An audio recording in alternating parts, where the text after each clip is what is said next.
I'm going to casually mention to you something that's very scary indeed, and tell you what the alien agenda is. And it's going to sound very familiar. The alien agenda is the complete takeover of this planet, the killing off of 5, 6 to 7/8 of the world's population by the year 2029. U.S. military has known about this for 45 years. They've told no one. As far as I know, I'm the only person standing before a crowd talking about the alien agenda, secretively. Okay. Back in 1954, I'll give you a quick overview. There was the created 1954 treaty where Eisenhower signed a pact with the known alien species of the time. There were 3 at the time.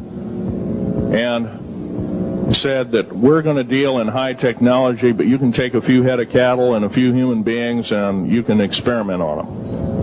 It's unthinkable.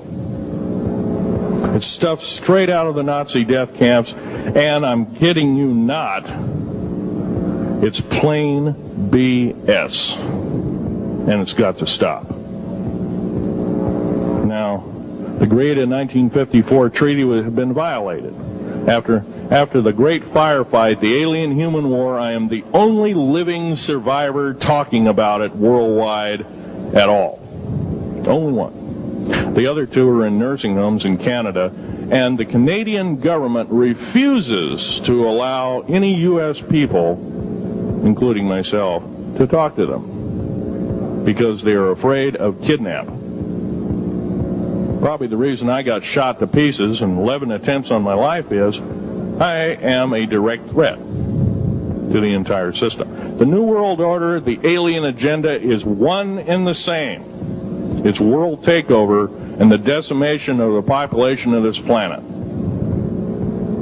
Now, I'm going to tell you something a little bit different about the alien species. The bad news ones, there are 9 races of alien populations. To look at a human being as a bag of food. They're not cannibals. They don't eat the flesh and the bones and all that kind of stuff. They use the glandular secretions of animals and human beings as a mixture of the vitamins for their food. They get high off of our adrenal gland substances called adrenochrome. It's something like cocaine to them. Now, what can we do about it? Right now, if we do nothing, we can do nothing about it, and it will continue to go on.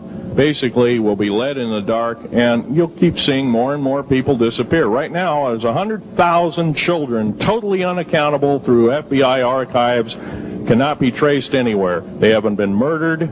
Nobody's ever seen them. I think they're hauled underneath in some of these bases, and they are summarily done away with, and they are literally eaten. Now, that is a scary thing indeed. And I'm not asking you to believe me in toto. I am asking you to seriously do enough homework that you can go out through the public record, through the congressional records, find out who's voting for what, and go from there. Do your own program, do your own agenda, and do your own speaking out. And if enough of us do this, there is some saving grace. However, we don't have a whole heap of time left.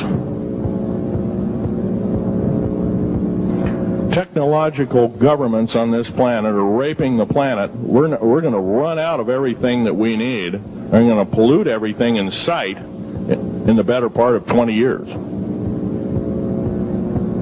Now, I know you've heard some poppycock stories. Oh, we're going to run out of coal. We're going to run out of gasoline. We're going to run out of this, that, and the other. And 25 and 30 years ago, you heard all this hogwash. Well, don't believe it. Basically, anything you read in a paper, you should take with a grain of salt. Start reading on what is missing out of the article. Ask yourself, what's missing in this article that I should know? Maybe that's the truth. Fill in the blank spots, so to speak. White copy is only one leg of the triangle. There are 2 other legs, 2 other pieces of the puzzle. What we have to do as a group of people, concerned people at that, and this group seems to be quite that, is we have to assert ourselves in a way that we've never thought possible. Now, I'm not asking you to do what I'm doing. I'm telling you, what I'm doing is very important. Every one of you is equally important. You wouldn't be in this room otherwise. You know, all these other people out here that didn't come to the lecture, they really don't want to hear it. Yesterday I heard a fellow who says, I'm sorry to say I belong to this military organization, that militant organization. I don't believe in the alien question. There's no proof of it. And so I show him an artifact, and he says, well, that's nice, but that could be lead. Well, I happen to know this isn't lead. It scratches diamond, and it's harder than that. Here's a sapphire that I found. When we blew a mountain apart, all these sapphires fell out. And sapphire has a hardness of 9 right next to the hardness of a diamond. This thing scratches the heck out of it. Just tear it apart. I'll tell you something. This technology is fine and dandy. At the risk of the human race, at the risk of one human life, it is totally worthless. We have to... The one beautiful thing about the United States of America is we value a human person's life. The minute we lose it, we are dead meat. It is tantamount that we get back to constitutional law, and for our officials not to believe in it or obey it. First of all, for a politician to say, well, I believe in the U.S. Constitution, but I believe in gun control. You can't be a master of two houses. It don't work. What you must do is tell that politician you are disobeying the Constitution of the United States that you're sworn to uphold, and you are in treason territory. Think about what you said. You have 30 days to make that apology. If you do not make that apology, you are a treasonous individual and should be prosecuted.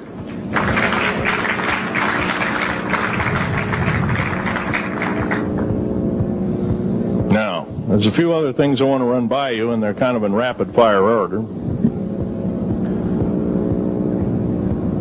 Area 51 is only one base, one of the 131 bases.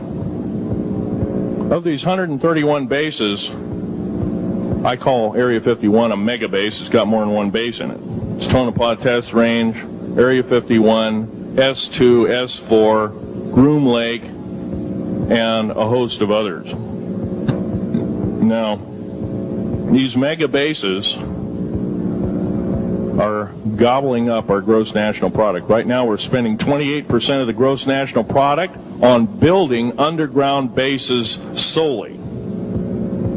That doesn't count for the defense budget. That doesn't count for the spare parts budget. Doesn't count for any of that at all. And the black budget is dead wrong. It sidesteps the United States Congress and its Constitution of its people and says you're a bunch of morons, you don't need to know. Well, a need-to-know basis is an executive order written during the Eisenhower era right after the created 1954 treaty and is treasonous and illegal in this country and should be overturned and abolished.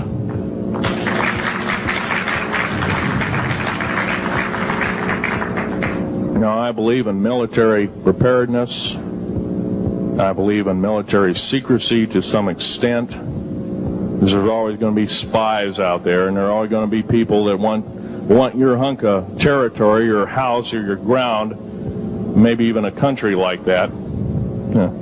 Most of us remember what this crazy person in Russia, Zhirinovsky, had to say. We want Alaska back.